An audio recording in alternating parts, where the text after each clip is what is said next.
தமிழகம் முழுவதும் மதுவிலக்கு கொண்டு வந்து மதுக்கடைகள் எல்லாம் மூடிட்டா குடிமகன்கள்லாம் என்ன பண்ணுவாங்க அப்படின்னு யோசிச்சோம். சோ இந்த மதுவால இவ்வளவு பெரிய பிரச்சனை இருக்கும்போது குடிமகன்களுடைய ரியாக்ஷன் மதுக்கடைகளை மூடுறதுக்கு எப்படி இருக்கும் அப்படின்னு நினைச்சு பார்க்கும்போது லைட்டா சிரிப்பு வருது இல்ல, அந்த ரியாக்ஷன் எப்படி இருக்கும் அப்படின்றத பாத்துடுவாங்க. கொஞ்சம் டெரரா தான் இருக்கு. எனக்கு பொறுத்த வரைக்கும் ஒன் ஷாப் இருக்கிறதுக்கும் நான் சரக்கு அடிப்பேன். ஒன் ஷாப் முன்னா நான் சரக்கு அடிக்க மாட்டேன். அது பாலிசி. நீ யாருன்னு எனக்கு தெரியும், நான் யாருன்னு உனக்கு தெரியும். நம்ம ரெண்டு பேர் யாருங்கிறது இந்த ஊருக்கே தெரியும். காலையிலேயே கடை திறந்து வச்சுருந்தா நீ என்ன பண்ணுவேன்? எல்லாமே காலையில குஷின் தான் இருப்பானுங்க. இப்பவே கண்ணை கட்டுது.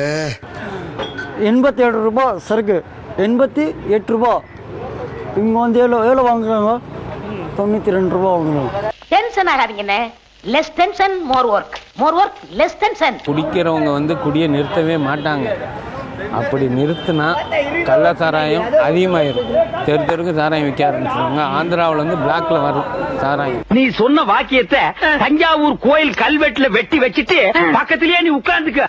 உனக்கு பின்னால வர்ற சந்ததிகள் அதை பார்த்து படிச்சு தெளிவா நடந்துக்குவாங்க. இந்த மாநிலத்தில் ஒயின் ஷாப் மூடப்படுது அப்படி சொன்னா இப்ப ஆந்திரா இருக்கு பக்கத்துல, இங்கிருந்து 23 கிலோமீட்டர் 23 கிலோமீட்டர் நாங்க ஒரு 40 ரூபா இல்ல 45 ரூபா பஸ் பேர் பண்ணோம்னா அழகா போய் குடிச்சிட்டு அழகா ஒரு ஒன்னும் பிரச்சனை. இந்த மாதிரி எல்லாம் பேச சொல்லி யாரா சொல்லி கொடுக்குறா?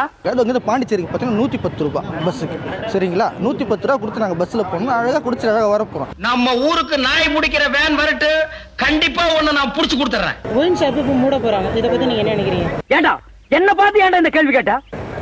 ஒயின் ஷாப் மூணுனா ரொம்ப ரொம்ப நல்லது தள்ளுது.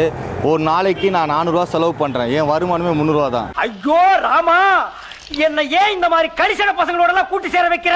பல குடும்பங்கள் எல்லாம் நாசமா போதையா. இதனால என்ன ஏன் சொல்ற? புல்லடிச்சும் போதை இல்லை, புல்லட் பீர் அடிச்சும் கிக்கி இல்லை. நான் பிச்சை எடுத்தா கூட சரி, அந்த பண்டை கொண்டு இங்கே தான் கொண்டு கொடுக்குறோம். யாரும் இல்லைன்னு சொல்லலை. இதுக்கு என்ன பண்ண சொல்ற? அடுத்து நீ என்ன கேட்க போறங்கிறது எனக்கு தெரியும். கேட்ட மகனை அசிங்கமா பேசி போடுவேன். மது கடையை மூடணும். உங்க ஆசை நியாயமானது. எல்லாரும் இளைஞருங்க வந்து எல்லாரும் வந்து கெட்டு போறாங்க. ஸ்கூலுக்கு போறவங்க எல்லாருமே கெட்டு போறாங்க. டம் அடிக்கிறது எல்லாமே வந்து நிப்பாட்டணும். ஒயின் ஷாப்பு டம் அடிக்கிறது எல்லாமே நிப்பாட்டணும். இப்போ நான் குடிச்சிட்டு தான் வந்துக்கிறேன். நான் தப்பா எதுவும் சொல்லல. மது கடையை மூடனா பிளாக்ல ஓடுறது ஜாஸ்தி ஆகும், கள்ள சாராயம் ஜாஸ்தி ஆகும். மூடுறது நல்ல விஷயம். ஏன்னா நிறைய பேர் அதால் கெட்டு போகிறாங்க. இன்றைக்கி 18 வயசு 16 வயசு 17 வயசு எல்லாமே இங்கே வந்து குடிக்கிறாங்க, தம் அடிக்கிறாங்க, அனுசு போடுறாங்க. இந்த ஒயின் ஷாப்புன்றதுனால வந்து எல்லாமே அது ஒரு பொது இடமா எடுத்துக்கின்னு எல்லா அநியாயமும் இங்கே நடக்குது.